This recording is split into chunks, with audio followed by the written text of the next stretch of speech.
Did y'all know that Tiffany Darwish, the sweet red-headed teen who sang in shopping malls across America, once filed for emancipation from her own mother at just 16 years old? Child, that's just the beginning of what this 80s pop princess has been through. Hey everyone, welcome back to our channel where we dive deep into the lives of your favorite celebrities. Today we're talking about Tiffany Darwish, or just Tiffany as most of us know her, the flame-haired teen queen who had us all thinking we're alone now back in the 1980s. Now, Tiffany might seem like just another one-hit wonder from the big hair era, but honey, there is so much more to her story than just singing in malls. We're talking family drama that would make even the messiest reality TV shows look tame, career highs and lows, financial battles, and a whole lot of reinvention. So grab your scrunchies and acid-wash jeans, cause we're about to take a trip back to the 80s and beyond with Miss Tiffany Darwish. Tiffany Renee Darwish was born on October 2nd, 1971 in Norwalk, California, and her childhood was anything but normal. Her parents, James and Janie, divorced when she was just a baby, leaving little Tiffany bouncing between homes. Her father, a musician himself, recognized her talent early on. I started singing around the house when I was 2. But it was her maternal grandmother who really pushed her toward performing. By age 9, this little girl was already singing country music in local talent shows. But here's where things get messy. When Tiffany started gaining attention from her powerful voice, the family dynamic shifted quicker than a teen's mood swings. Her relationship with her mother, Janie, deteriorated as her career took off, with Tiffany claiming her mother was more interested in partying than parenting. Y'all, this child literally had to take her own mother to court. In 1988, at just 16 years old, Tiffany filed for emancipation from her parents to take control of her earnings and career. Can you imagine having to legally divorce your parents before you've even finished high school? The court battles were nasty, with accusations flying both ways. Wanting the money to be protected. I didn't get along with my stepfather at the time. Tiffany claimed her mother mismanaged her money, while Janie argued that the teen was being manipulated by her management team. The judge temporarily placed Tiffany under her grandmother's guardianship before eventually granting the emancipation. My mother and I love each other. We just don't agree with each other. There's a big difference. But before all that drama hit the fan, let's talk about how this red-headed teenager became a household name faster than you can say mall tour. In 1987, at just 15 years old, Tiffany caught the attention of producer George Tobin. I wanted to make her a multi-platinum artist and somebody with a very long career. Now, Tobin had this wild idea that nobody in the music industry believed would work. Instead of the traditional radio route, he decided to take Tiffany directly to her audience, teenage girls at shopping malls across America. People laughed at this concept, but guess what? The Beautiful You Celebrating the Good Life Shopping Mall Tour 87 changed the game. Tiffany literally went from performing to confused shoppers who were just trying to get to Orange Julius to becoming a certified pop sensation. Her cover of Tommy James and the Shondells' I Think We're Alone Now shot to #1 on the Billboard Hot 100. Then she followed it up with another hit, Could Have Been. Just like that, this teenager was suddenly competing with Madonna and Debbie Gibson on the charts. Her self-titled debut album sold over 4 million copies worldwide. Not bad for a mall girl, right?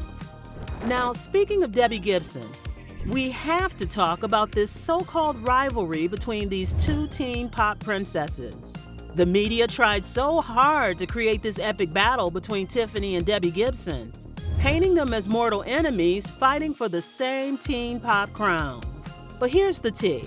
Years later, both women admitted there was never really beef between them. No, we didn't even know each other at the time. I mean, we would leave little notes. The whole rivalry was manufactured by record labels and the press to boost sales. In fact, they later became friends and even toured together. We are doing shows together for the very first time. We're journeying through the 80s, yes, people. We are. In 2011, with their Journey Through the 80s tour, and in 2018, they starred together in the sci-fi movie Mega Python vs. Gatoroid. Debbie Gibson and Tiffany. Which, yes, is exactly as ridiculous as it sounds. But while her supposed rivalry with Debbie may have been fake news, Tiffany's issues with her management team were all too real. Tensions between young Tiffany and her manager-producer George Tobin intensified as her fame grew. Word on the street was that Tobin controlled every aspect of her career and image, from her music to her iconic denim jacket look. By her second album, Hold an Old Friend's Hand, Tiffany was reportedly desperate for more creative control, but trapped in a restrictive contract. Now let's fast forward to 2002, when Tiffany made a decision that had 80s parents clutching their pearls. She posed nude for Playboy magazine. The mall queen bared it all in an attempt to shed her teen idol image and be seen as a grown woman. And say, well, I love to study. Not really. At the time, she said, I wanted to break the image of 16-year-old Tiffany. It was a very liberating, positive experience for me. The issue sold like hotcakes, but it also caused quite the controversy among her more conservative fans who still saw her as that innocent redheaded teen. Some called it desperate, others called it empowering, but either way, it definitely got people talking about Tiffany again. Child, when it rains, it pours. Despite selling millions of records in her heyday, Tiffany's money situation wasn't always crystal clear. In fact, she filed for bankruptcy in 1999, listing assets of only $221,000 and debts of more than $500,000. How does a pop star who sold millions of albums end up broke?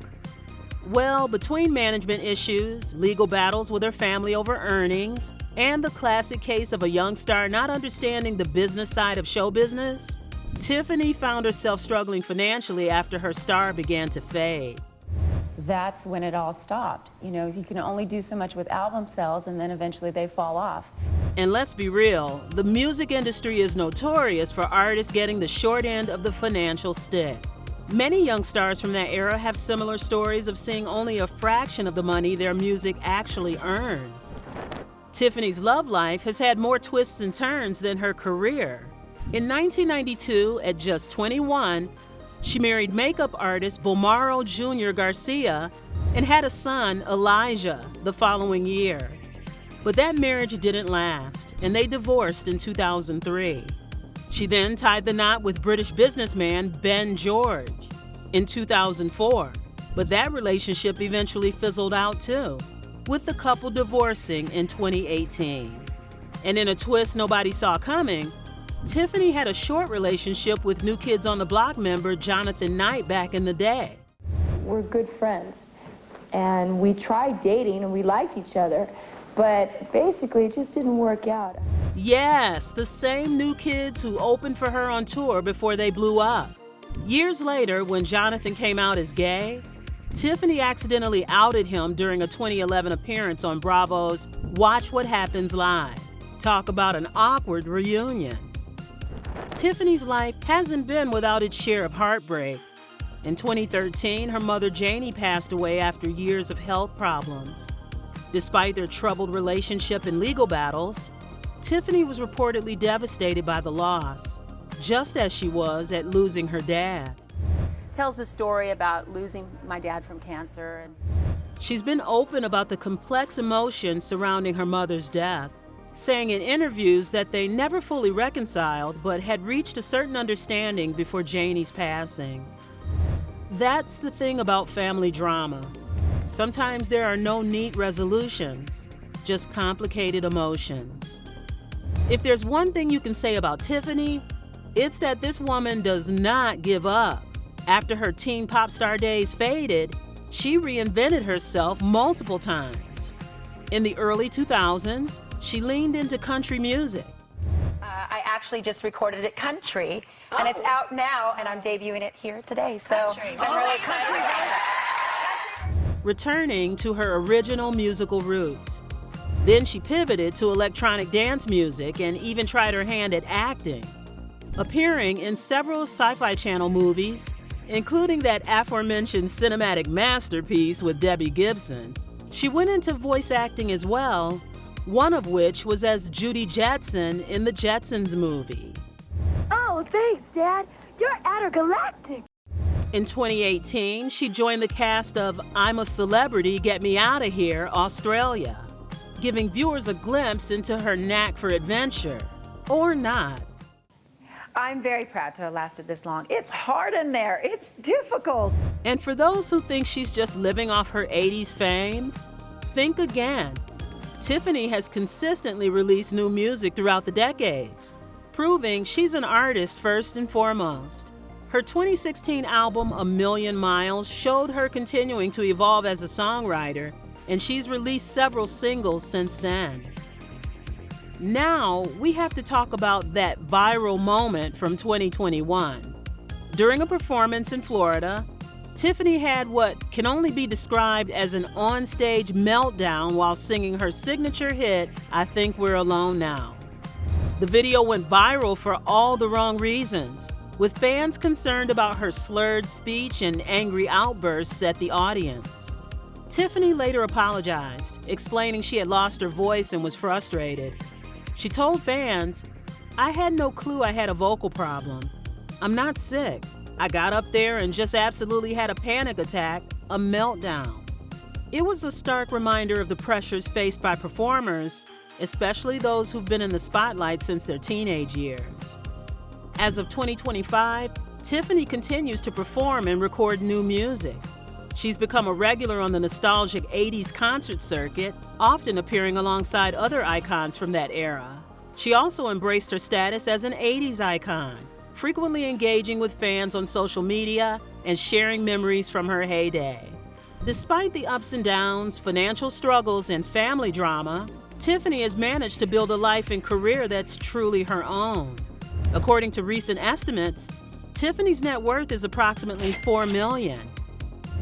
Not bad for someone who had to file for bankruptcy and rebuild her career from scratch. So there you have it, folks. The mall queen who grew up in the spotlight, fought her own mother in court, posed for Playboy, survived bankruptcy, and is still out there singing her heart out all these years later. Tiffany Darwish may not have maintained the same level of fame she enjoyed in the late 80s, but her resilience and determination to keep reinventing herself deserves our respect. From teenage mall sensation to grown woman taking control of her narrative, Tiffany's story is a testament to surviving the pitfalls of early fame. As she once said in an interview, "I've had an interesting life. Not always easy, but never boring." And ain't that the truth? That's all for today's episode. If you enjoyed this deep dive into Tiffany's life and career, don't forget to like, subscribe, and hit that notification bell. And tell us in the comments, what other icon should we cover next? Until next time, remember, the tea is always piping hot here.